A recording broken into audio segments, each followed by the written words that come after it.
It's been 1,215 days since Remnant from the Ashes was released way back on October 16th, 2019. Now, this game was one that immediately won my attention and was definitely my game of the year. I loved everything about this game: the art style, the boss fights, the weapons, the mods, the gameplay loop, the world design. It was just a really fun game that kept me coming back for more.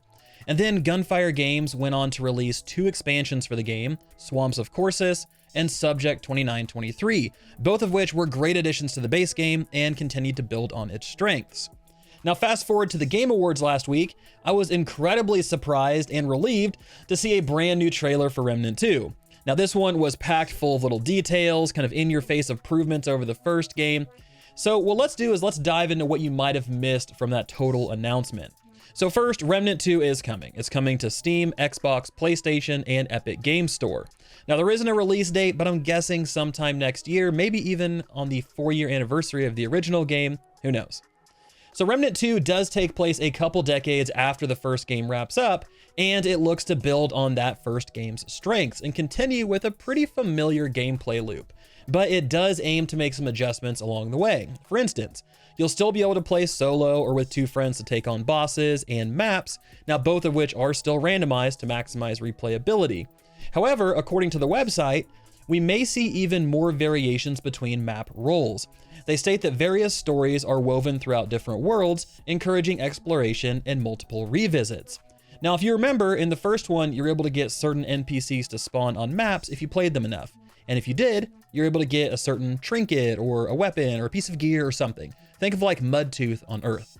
Now, they seem to be doubling down on this and perhaps adding even more variation that adds even more side stories and lore bits that allow you to uncover more about the world, along with the gear and mods that'll probably come with it as well. Now, for me, that's a fantastic improvement. I know some people really didn't like the notion of having to like reload maps until you got the role you wanted, but for me, it was a really fun surprise to see what you end up with each and every time. And on top of that, we're gonna see a greater variety of worlds to explore. Remnant from the Ashes had a total of 4 biomes to explore. You had Earth, Rom, Coldest, and Geisha, and these are all very different from one another. But from the trailer for Remnant 2, we can see a variety of new biomes we get to revisit, as well as some old ones. So let's break down the trailer, and I'll pull out some key details that may or may not be important. So right when we open, we already have some pretty interesting information. One, what we're looking at here is something somewhere infected by the root.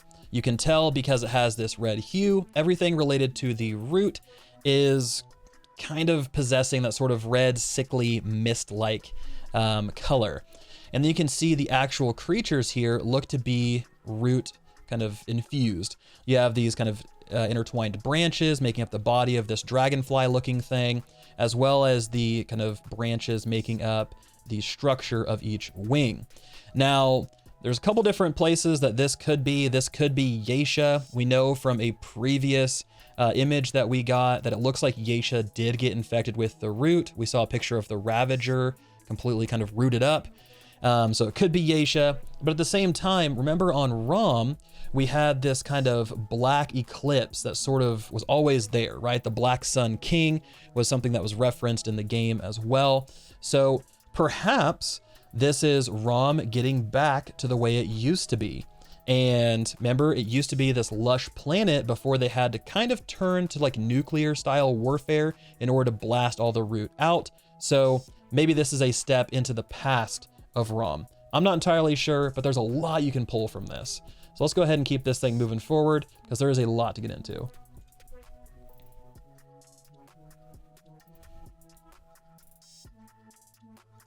So the next scene we see a guy coming out of a portal, one of the characters.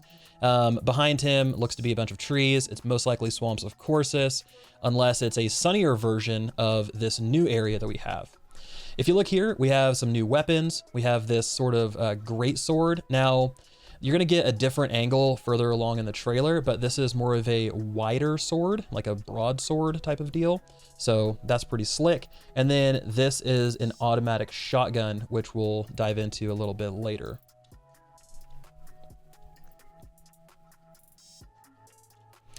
This looks to be perhaps one of the big bads. We see this character referenced throughout the trailer multiple times, including one where he's kind of up on this rooted throne, like the kind of root of a big tree.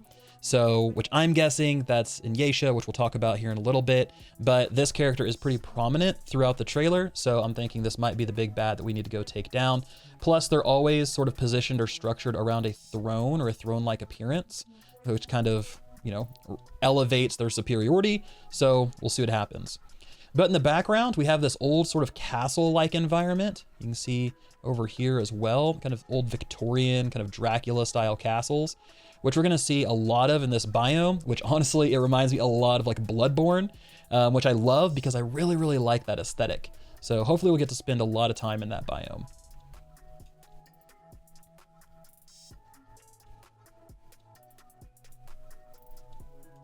This is the Bloodborne style kind of aesthetic that we were talking about. You can see one of the bosses here patrolling, has this big sort of spiked mace fist, has this sword in his other hand. Maybe it's infused, I'm not entirely sure. These are definitely enemies. These are definitely sinister, suspect looking creatures. I guarantee you're gonna walk by and get impaled by one of these things. That's a Billy Mays guarantee, it's gonna happen. And then in the far back, we have this sort of figure here depicted almost like an angel, so could be something they worship. And this may be, depending on how they structure this, this might be the actual world boss or realm boss of this biome, which would be really, really cool to fight. More Bloodborne stuff. We have a Howler boss.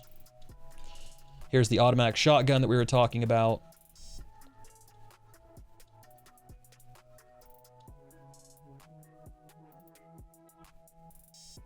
Some cool movement for the fight.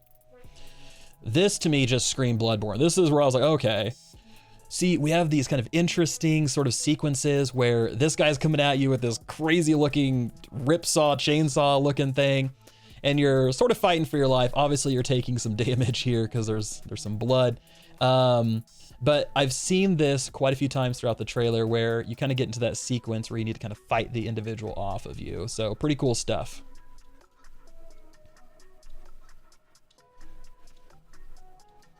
Bow and arrow.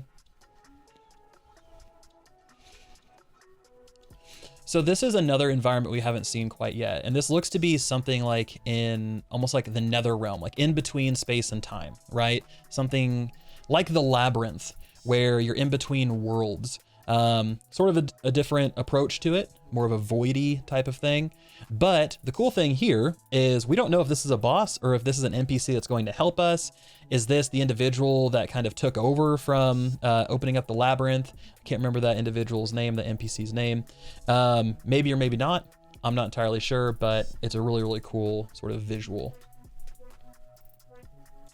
So we can see here, we have a dog. So dog companion, perhaps, maybe a new summon that we can bring with us.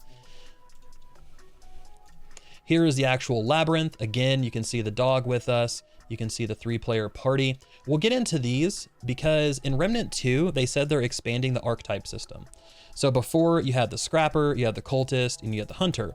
So in this game, they said they're expanding that and they want to bring more archetypes into the mix. And because of that, you're going to be able to blend archetypes to create a different sort of hybrid hero.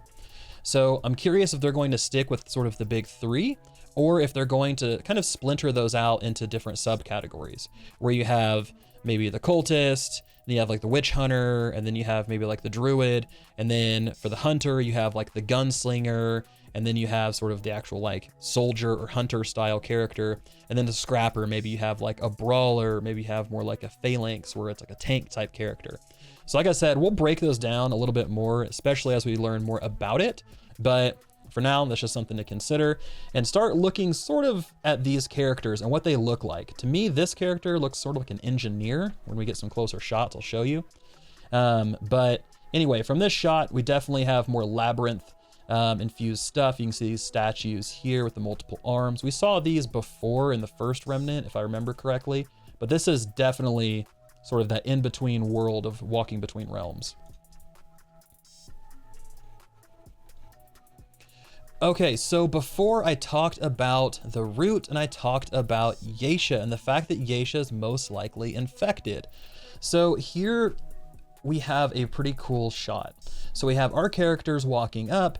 Here are those Yeisha kind of horned goat satyr sort of guards, right? We saw these in the first game. They look to be, they got something going on. There's this character again, which looks to be that hooded character we saw in the beginning.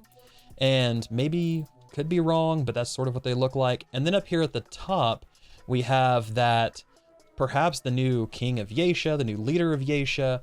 Not entirely sure, but we do have this giant tree, right? And it's sort of interesting that the root is infecting Yeisha, and then this shot is basically showing these massive tree roots.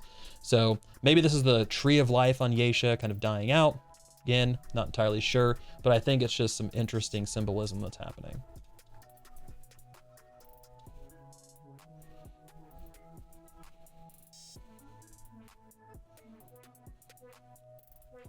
So here we're back on Earth, so you can see not much has changed in terms of things being super desolate, but may have a new character here.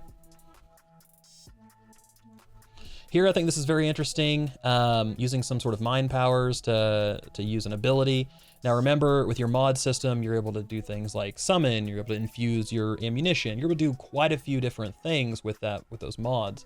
So is this a mod being used, or is this how they're sort of going to grow the archetype, where each class is going to have their own specific skills that they can then take advantage of? Maybe this is healing, not entirely sure, but I think it's pretty interesting that they chose to show this specific shot. So we got grenade launcher looking good, more death sequence, SMG makes a comeback, another trap. Okay, so here's the shot that I was kind of referencing. So one, they're sort of locked in this root area here. You can tell this is the root, the infection, all that stuff's happening. Now, here's a great shot at the new looking archetype. So remember last time they sort of had one of each that we got to see in the trailers for Remnant from the Ashes. So here we have some new ones. We have this looking character here, which definitely looks Desperado, Gunslinger. I mean, 100%. You have the hat, you have the bandana, you sort of have the little poncho style wrap here, the leather pants, the belt buckle. I mean, it just screams Gunslinger. Here in the middle is the Scrapper, or what looks to be a Scrapper. Not entirely sure if they're going to keep that terminology, but this is definitely the kind of tank melee character of the group. And then here in back is definitely a cultist style character. Now, the gas mask thing is a little interesting because the cultist sort of had this kind of like Western infused look to it, whereas this character doesn't. They sort of have the trench coat, they have the gas mask, so that makes me wonder, is it an engineer? Is it an alchemist? Is that sort of the direction they're going for the support style archetype? Is you're more like making concoctions with your flasks and using those to sort of heal up or tear down your party, or tear down enemies rather. You don't tear down your party, your support. So maybe not. But that's kind of my initial thoughts here. Gunslinger, some sort of warrior or phalanx or knight, and then alchemist or engineer. Could be way off, but initial impressions. Okay, so here is the Ravager that I was talking about earlier. So if you remember, the Ravager was the wolf boss on Yeisha, and he was a pain. If you managed to kill him, you got the wolf claws, in addition to some other things. But he looks like he's infected, or, you know, he's something that was reanimated and created in order to serve the root. Not entirely sure, but you can definitely tell this used to be that Ravager boss. You can see the same gameplay elements. He's breaking the different pillars and jumping around, doing all that stuff, and you're sort of in this root sort of den. Here's the auto shotgun. You can see down here we have the scrap hatchet again right here, as well as the like hunting rifle. So that's popping off as well.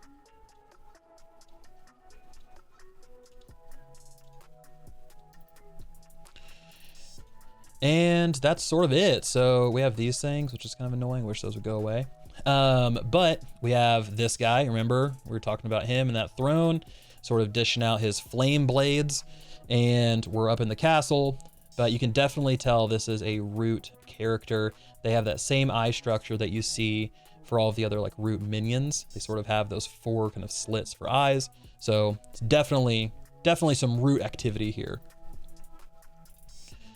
LMG, assault rifle, whatever you want to call it here. It's got that big magazine, and this dude's just unloading on somebody. Stone Guardian. Looks fantastic. Honestly, it looks great. Very excited for this game. There's so much packed into this one. And once I start to learn more, I'll let you guys know. But I did want to break down that trailer and just give some of my thoughts and impressions, as well as maybe point out some things that people have missed. But anyway, that's all I have for you guys today, but I want to hear from you in the comments section below. What do you think so far about the trailer for Remnant 2? Were you a big fan of the first Remnant? And what is the biggest thing you want to see them change from 1 to 2? What's the biggest improvement that you want to see? Anyway, guys, thank you so much for all the support. I greatly appreciate it. And as always, this has been Vulkan, and I'll talk to you guys next time.